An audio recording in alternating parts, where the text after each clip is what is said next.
Hello students. तो आज हम एमीन का सेकंड पार्ट लेके आए हैं। तो आज हम देखेंगे केमिकल प्रॉपर्टीज ऑफ एमीन। क्या देखेंगे हम देखेंगे केमिकल प्रॉपर्टीज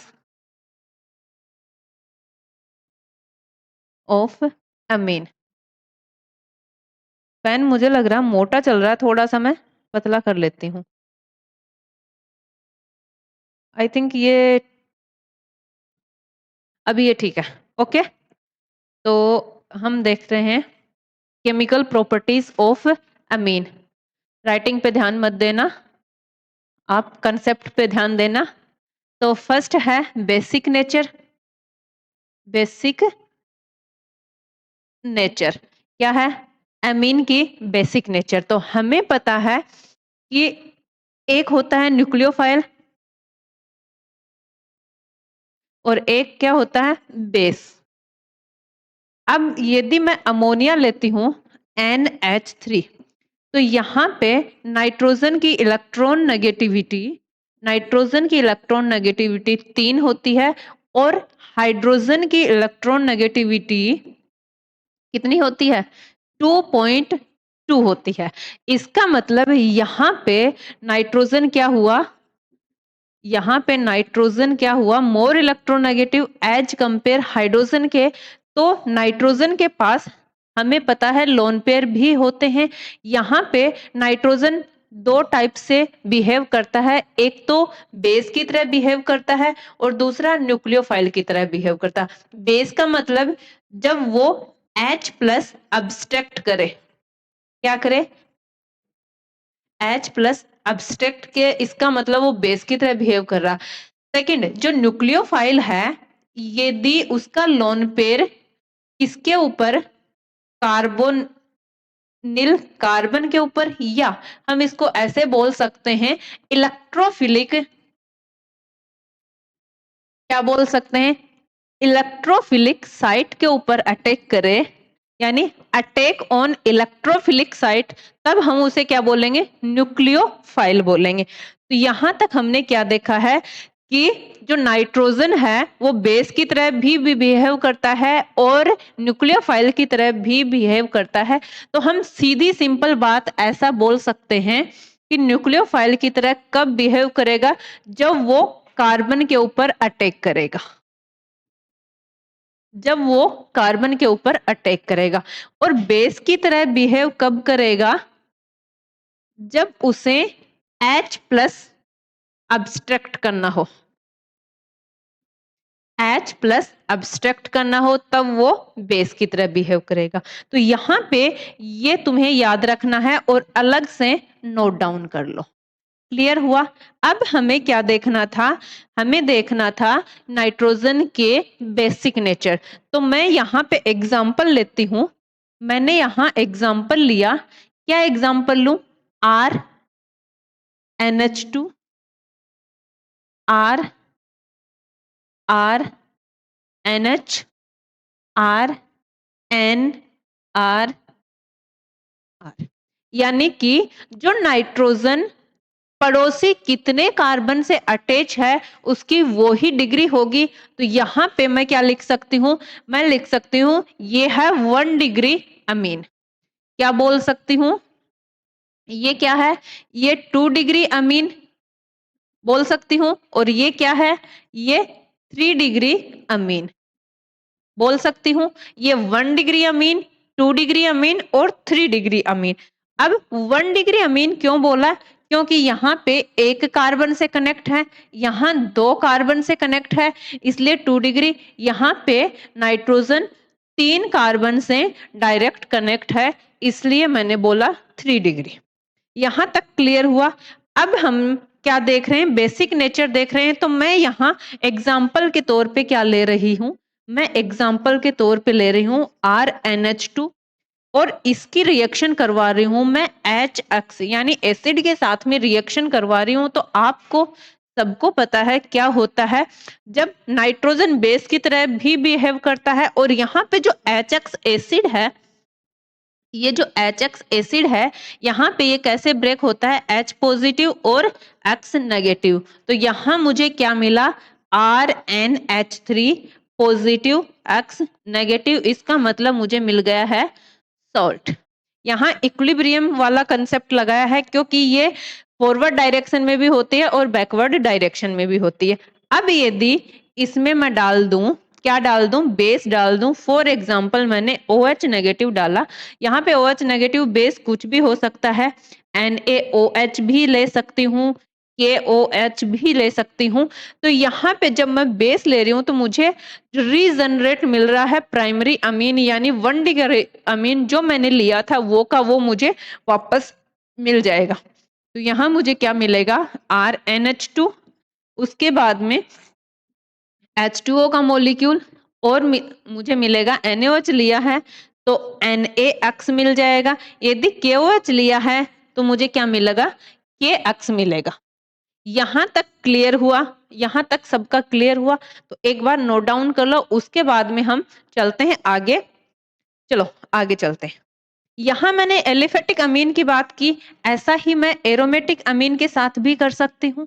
तो मैंने क्या ले लिया, मैंने ले लिया है एनिलीन। क्या लिया है बच्चों, मैंने लिया है एनिलीन। इसकी रिएक्शन करवा दी मैंने HX के साथ में, करवा दी HX के साथ में, और मुझे क्या मिल गया, मुझे मिल गया एनिलीनियम सॉल्ट X नेगेटिव, और यहाँ पे मिल गया एनिलीनियम सॉल्ट। सेम कंडीशन मैंने एरोमेटिक के ऊपर भी करवा दी है और मुझे मिला है एनिलीनियम सोल्ट। तो पहले नोट डाउन कर लिया था। अब हम बात करते हैं एलिफेटिक अमीन और एरोमेटिक अमीन हमने देखा है। अब इसकी बेसिक नेचर की बात करते हैं। तो जो बेसिसिटी का ऑर्डर होता है, ये बेसिसिटी का जो ऑर्डर होता है, बेसिसिटी का जो ऑर्डर होता है वो क्या होता है,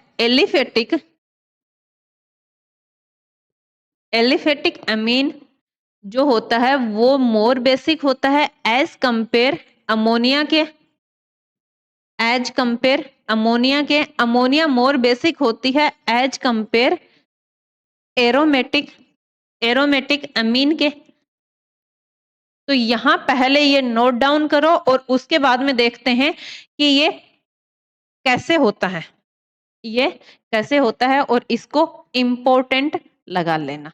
ये कैसे होता है, इसको इम्पोर्टेंट लगा लेना। उसके बाद में हम देखते हैं कि एलिफेटिक अमीन बेसिक कैसे होता है, एरोमेटिक अमीन लीस्ट बेसिक कैसे होता है। तो क्लियर हुआ। चलो अब हम आगे चलते हैं। तो सबसे पहले हम क्या देखते हैं, मैंने एग्जाम्पल के तौर पे सेम वही एग्जाम्पल ले रही हूँ। फॉर एग्जाम्पल मैंने लिया RNH2, इसकी रिएक्शन मैंने वाटर के साथ में करवा दी है। वाटर के साथ में करवाई तो मुझे मिला RNH3 पॉजिटिव, यही मिलेगा, और OH नेगेटिव। अब हमें जैसा कि हमने केमिकल काइनेटिक्स में पढ़ा था रेट कांस्टेंट K, तो यहाँ मैं रेट कांस्टेंट यदि Kb की बात करती हूँ, मुझे पता है concentration of product upon concentration of reactant लेते हैं रेट कांस्टेंट Kb में। अब यहाँ पे मैंने प्रोडक्ट की कंसंट्रेशन, आप सबको पता है ये है अपना प्रोडक्ट, तो यहाँ मैं प्रोडक्ट की कंसंट्रेशन लिख देती हूँ RNH3 positive OH negative upon reactant क्या है RNH2 और क्या है H2O। यहां तक क्लियर हुआ। अब देखो जैसा कि Kb directly proportional to OH minus ion, यानी Kb directly proportional to OH minus ion, इसका मतलब क्या हुआ, इसका मतलब ये हुआ यदि concentration of OH negative ion increase होगा, क्या होगा, इंक्रीज होगा, तो Kb भी इंक्रीज होगा। यदि Kb इंक्रीज हो रहा है, इसका मतलब क्या हुआ, उस कंपाउंड की बेसिसिटी भी इंक्रीज हो रही है, उस कंपाउंड की बेसिसिटी भी इंक्रीज हो रही है। अब यदि हम इसका लॉग लें तो मैं इसको ऐसा लिख सकती हूं क्या, P Kb equal to minus log Kb, यानी इसका मतलब क्या हुआ कि पी के बी बढ़ेगा तो माइनस में के बी बढ़ेगा, यानी के बी घटेगा। तो इसका मतलब क्या हुआ, ऐसा लिख सकती हूं, पी के बी डिक्रीज, पी के बी क्या हो जाएगा, डिक्रीज। तो यहां पे अपना जो कंक्लूजन निकला है वो ये है, अपना जो कंक्लूजन निकला है वो ये है कि पी के बी इनवर्सली प्रोपोर्शनल टू, ऐसा लिख सकते हैं, पी के बी इनवर्सली प्रोपोर्शनल टू के बी, ये होगा। और बाकी सारे क्या हैं, डायरेक्टली रिलेशनशिप में है। तो यहां तक नोट डाउन करो, उसके बाद में हम आगे चलते हैं।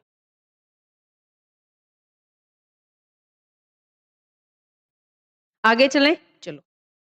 अब हम क्या देखते हैं, हम इसकी बेसिसिटी देख रहे हैं। जो एलिफेटिक अमीन का मैंने क्या बोला था, एलिफेटिक अमीन मोर बेसिक होता है एज कंपेयर अमोनिया के। तो मैं यहां पे ले रही हूं एलिफेटिक, एलिफेटिक अमीन, ये मैंने लिया एलिफेटिक अमीन। अब एलिफेटिक अमीन को मैं दो टाइप से देखूंगी, एक तो देखूंगी मैं गैसियस फेज में,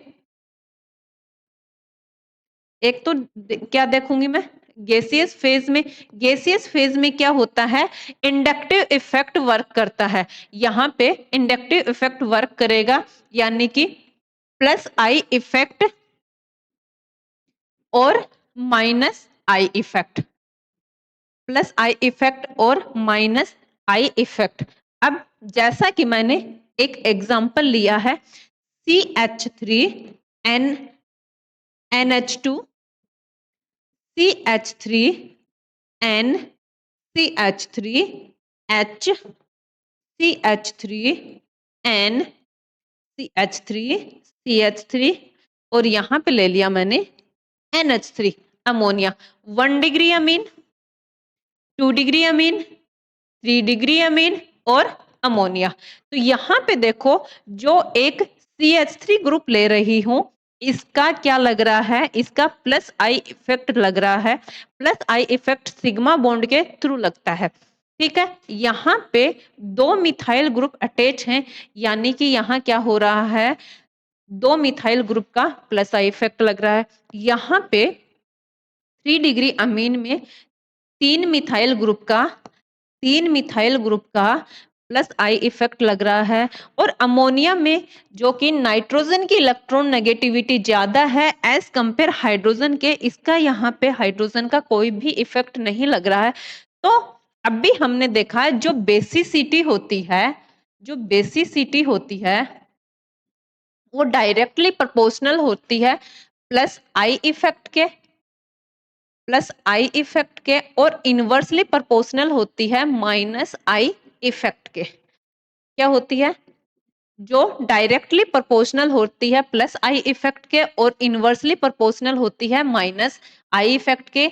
ये नोट डाउन कर लेना। यहाँ पे जितना ज्यादा प्लस आई इफेक्ट होगा उसका बेसिसिटी उतनी ही ज्यादा होगी। तो यहाँ पे 3 डिग्री होगा, 3 डिग्री अमीन वो सबसे ज्यादा बेसिक होगा,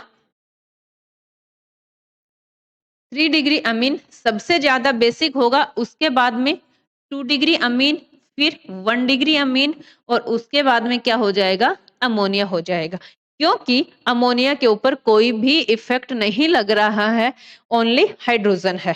तो यहाँ ये बात क्लियर हुई, आपको समझ आया कि गैसियस फेज में क्या होता है एलिफेटिक अमीन के केस में। यहां तक क्लियर हुआ तो हम आगे चलते हैं, चलो आगे चलते। अब हम बात कर रहे हैं सॉल्यूशन की, यानी एक्वस फेज की। सेकंड कंडीशन क्या है, एक्वस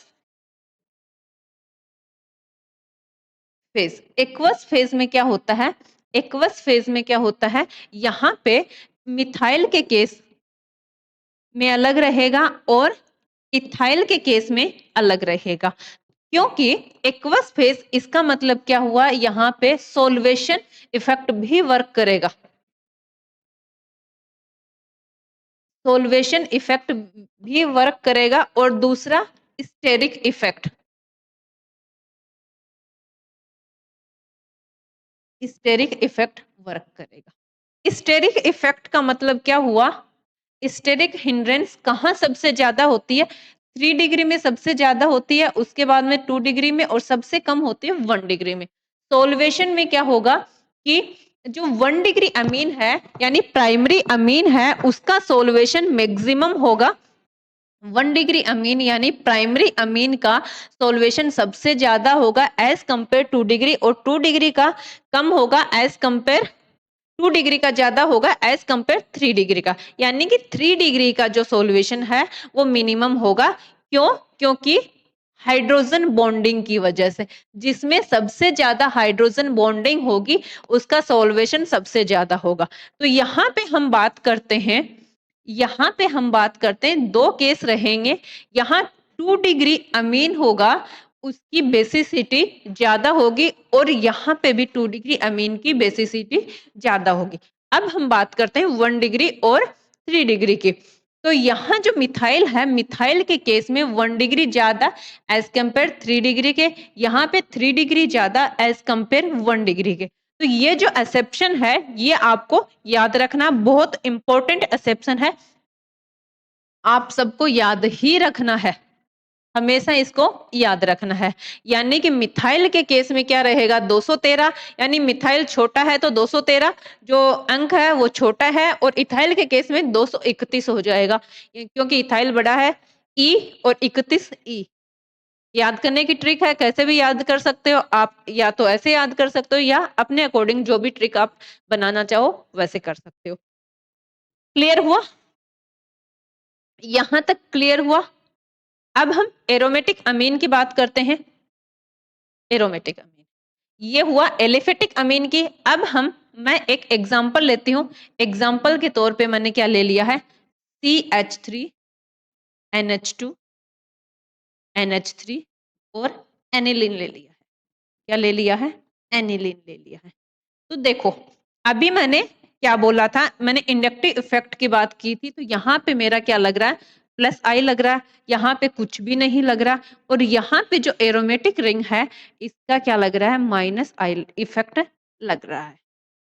क्या लग रहा है? Minus I effect.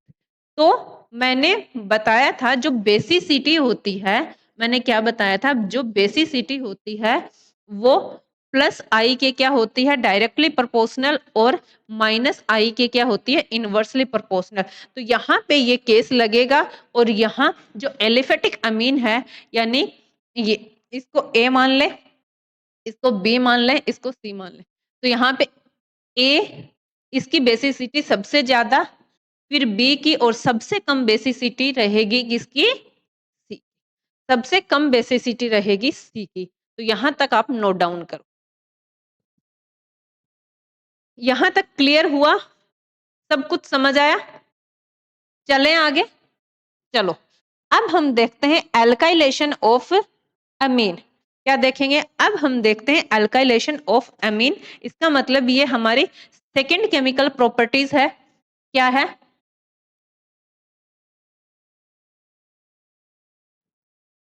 Alkylation. Alkylation नाम से ही पता है, एल्किल ग्रुप का एडिशन। एल्काइलेशन नाम से पता है एल्किल ग्रुप का एडिशन, यानी कोई भी एल्किल ग्रुप ऐड हो जाएगा अमीन के ऊपर। तो इसको भी हम एग्जाम्पल के तौर पे समझते हैं। मैंने यहाँ पे क्या ले लिया? RnH2, यानी 1 degree amine. 1 degree amine, 1 degree amine को ही हम क्या बोलते हैं? प्राइमरी अमीन बोलते हैं। यहाँ इसकी रिएक्शन मैं करवा रही हूँ CH3 अक्स के साथ में। पहले मैंने क्या करवाया था? HX के साथ में करवाया था। अभी क्योंकि एल्काइलेशन करवाना है इसलिए मैंने CH3 अक्स ले लिया है। यहाँ क्या होगा? यहाँ क्या होगा? आपको पता है कि हेलोजन है उसकी इलेक्ट्रॉन नेगेटिविटी ज्यादा होती है एज कंपेयर कार्बन के। तो यहाँ पे आता है डेल नेगेटिव, और यहाँ आता है डेल पॉजिटिव। यहाँ पे जब मैंने अभी अभी बताया है, यदि नाइट्रोजन अपने लोन पेयर कार्बन को देता है तो वो न्यूक्लियोफाइल की तरह बिहेव करता है, और यदि नाइट्रोजन अपने लोन पेयर H+ यानी प्रोटॉन को देता है तो वहां पे वो क्या करता है? बेस की तरह बिहेव करता है। यहाँ पे क्या होगा, इसके ऊपर अटैक करेगा और ये बाहर हो जाएगा और हमें क्या मिलेगा, हमें मिलेगा R N H C H three और क्या मिल जाएगा, एच, यहाँ पे ये मिल जाएगा। फर्दर इसकी रिएक्शन मैं करवाती हूँ सी एच थ्री एक्स के साथ में और फिर से मुझे वो ही मिलेगा N C H three plus H X. फिर से रिएक्शन करवाती हूँ, चलो इधर करवा लेती हूँ, इधर लिख लेती हूँ सी एच थ्री एक्स के साथ में, तो मुझे क्या मिलेगा R N C H three positive charge, क्योंकि नाइट्रोजन कभी भी 4 बॉन्ड नहीं बनाता, यदि वो 4 बॉन्ड बनाता है तो उसके ऊपर पॉजिटिव चार्ज आता है और ये मिल गया मुझे साल्ट, यानी क्वाटरनरी अमोनियम साल्ट। इसका मतलब पहले हमने रिएक्शन करवाई 1 डिग्री अमीन के ऊपर, मिथाइलेशन करवाया, फिर हमें 2 डिग्री अमीन मिला, 2 डिग्री अमीन के ऊपर फर्दर मिथाइलेशन करवाया, मुझे क्या मिला 3 डिग्री अमीन, और फर्दर मिथाइलेशन करवाया तो मुझे सॉल्ट की फॉर्मेशन मिली है। क्लियर हुआ? यहां तक क्लियर हुआ तो आप नोट डाउन कर लो, उसके बाद में हम आगे चलते हैं।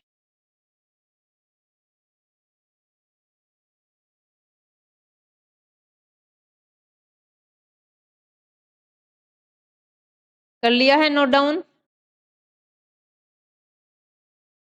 कर लिया क्या नोट डाउन? कर लिया तो हम आगे चलते हैं। आगे अभी हमारी नेक्स्ट प्रॉपर्टीज है एसाइलेशन।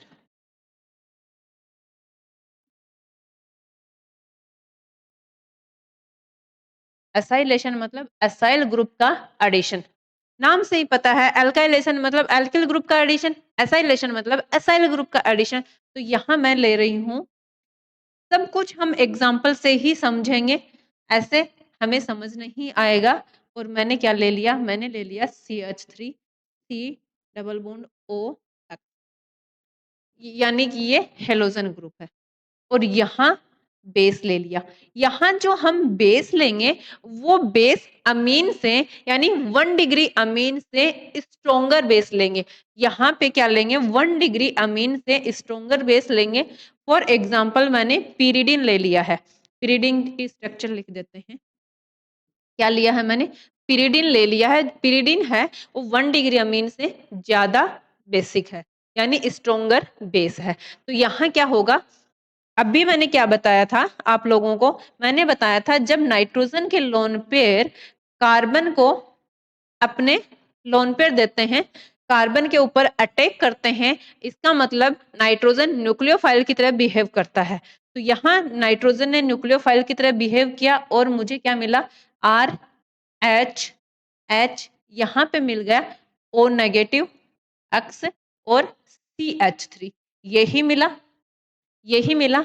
उसके बाद में क्या होगा, ये यहां से वापस आएगा और यहाँ ये एक्स नेगेटिव निकल जाएगा। यहां से एक्स नेगेटिव निकलेगा, उसके बाद में यहां से H प्लस निकल जाएगा और हमें मिलेगा RNHCOCH3, यानी कि अमीन से क्या मिला है मुझे, अमाइड। अमीन से मुझे क्या मिला है, अमाइड मिल गया है। अमीन से मुझे अमाइड मिल गया है। ये मेरा क्या था, 1 डिग्री अमीन, ये मेरा क्या था 1 डिग्री अमीन। क्लियर हुआ, 1 डिग्री अमीन था, नोट डाउन करो।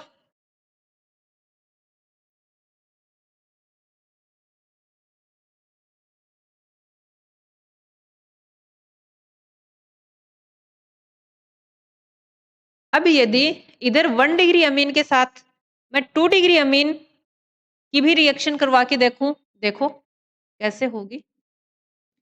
H, फिर से हमने क्या ले लिया CH3 C double bond O X और PY लिख दो, अब्रिविएशन पीरिडिन का अब्रिविएशन लिख दिया PY। सीधी रिएक्शन करवाऊं, इसके ऊपर रिएक्शन होगी, ऐसे निकल जाएगा, ये यहाँ जाएगा, ये यहाँ आएगा और हमें क्या मिलेगा, RNR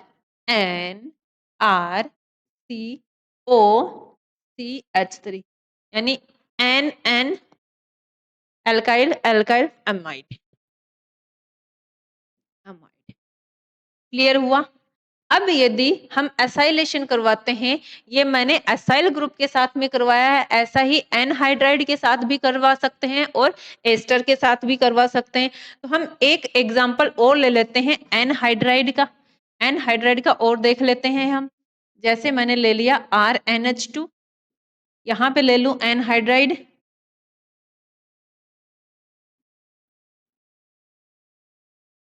ले लिया और बेस ले लेती हूँ।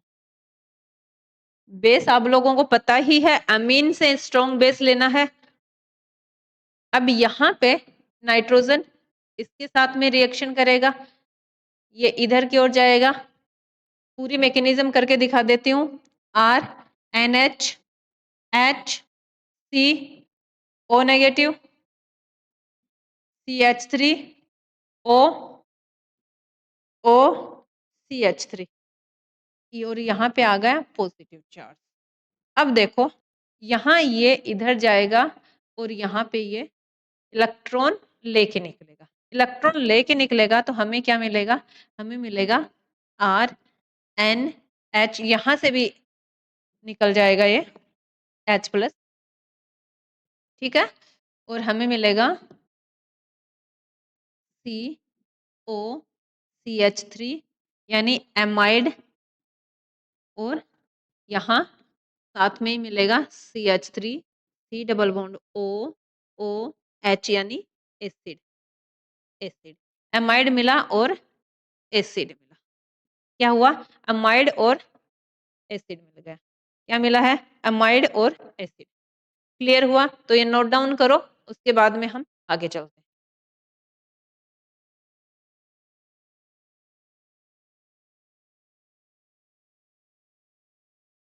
नोट डाउन कर लिया? अब हम नेक्स्ट प्रॉपर्टीज की बात करते हैं। कार्बिल अमीन रिएक्शन। नेक्स्ट प्रॉपर्टीज, कार्बिल अमीन रिएक्शन। यहाँ पे इसकी मस्ट कंडीशन है ओनली 1 डिग्री अमीन ही रिएक्ट करेगा। क्या करेगा? Only 1 degree amine. और इसी टेस्ट का दूसरा नाम है आइसोसाइनाइड टेस्ट। क्या नाम है? Isocyanide test. दूसरा नाम है आइसोसाइनाइड टेस्ट। यानी कि यहाँ पे क्या होगा? कार्बिल अमीन है। अब देखो यहाँ पे क्या क्या होगा। यहाँ पे क्या क्या होगा?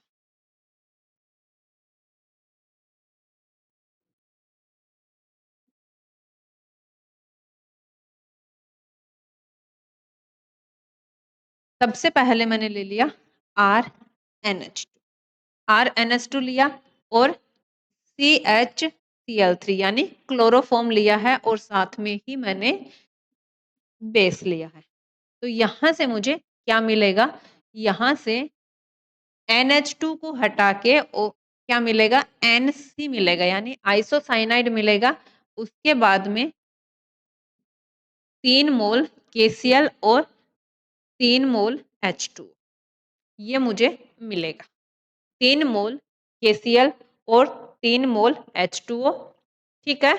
अब हम इसकी मैकेनिज्म की बात करते हैं। तो आगे वाले पेज पे चलते हैं। यहाँ पे मैकेनिज्म में क्या है? कार्बन इंटरमीडिएट बनता है, तो सबसे पहले जो KOH बेस है वो कैसे ब्रेक डाउन होता है? K positive OH negative. यहाँ पे क्लोरोफॉर्म है CH Cl तो यहाँ OH नेगेटिव H+ अब्स्ट्रैक्ट करेगा और क्या मिलेगा मुझे?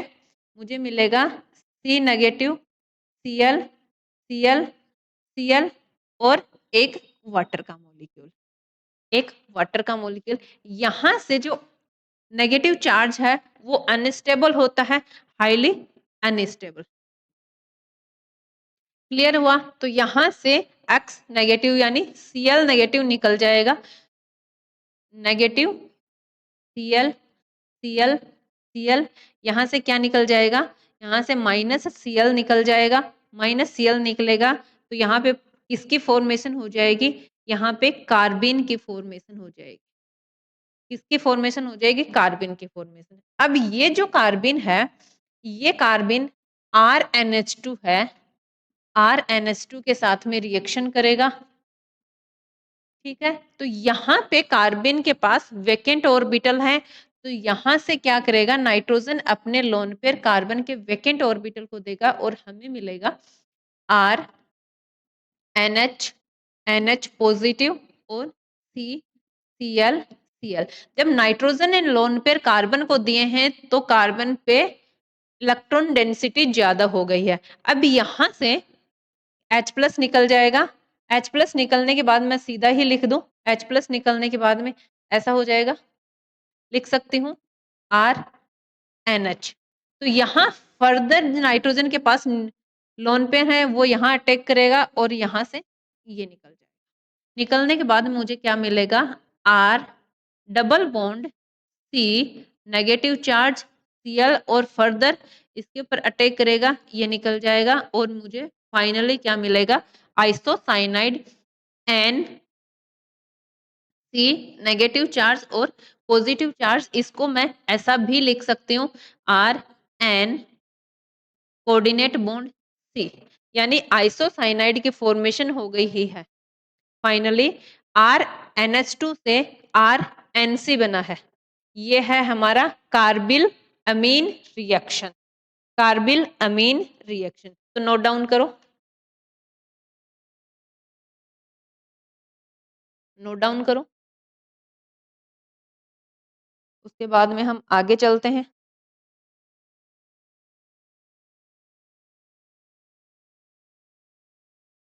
चलो नेक्स्ट है रिएक्शन विद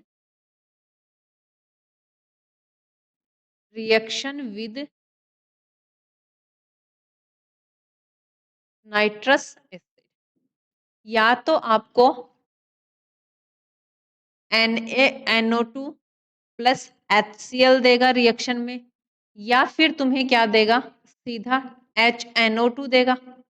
ये दोनों कंडीशन दे सकता है, दोनों कंडीशन दे सकता है, डायरेक्ट HNO2 भी दे सकता है और NaNO2 प्लस HCl भी दे सकता है। यदि NaNO2 प्लस HCl देगा तो यहाँ से क्या मिलेगा तुम्हें, NaCl और HNO2, ठीक है। अब हम एग्जाम्पल लेते हैं। एग्जाम्पल मैंने क्या लिया, RnH2 लिया है, RnH2 और मुझे क्या दिया था, HNO2 दिया था। तो मुझे क्या मिलेगा, ROH मिलेगा। मुझे क्या मिलेगा, ROH मिलेगा, N2 निकल जाएगी और क्या लिया है, N2 निकल जाएगी, HCl था ना, तो यहाँ से HCl भी निकल जाएगा, N2 निकल जाएगी और HCl निकल जाएगा।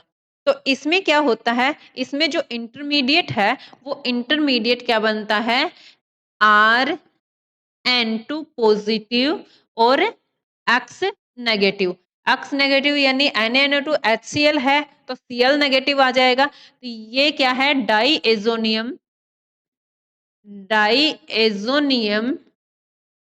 सोल्ट। क्या है, डाईएजोनियम सोल्ट, उसके बाद में एल्कोहल मिलेगा। क्लियर हुआ, तो यहां तक क्लियर हुआ नाइट्रस एसिड के साथ में रिएक्शन। आज हमने क्या देखा है, आज हमने केमिकल प्रॉपर्टीज देखी है। नेक्स्ट क्लास में इसके आगे का देखेंगे, तब तक के लिए बाय बाय।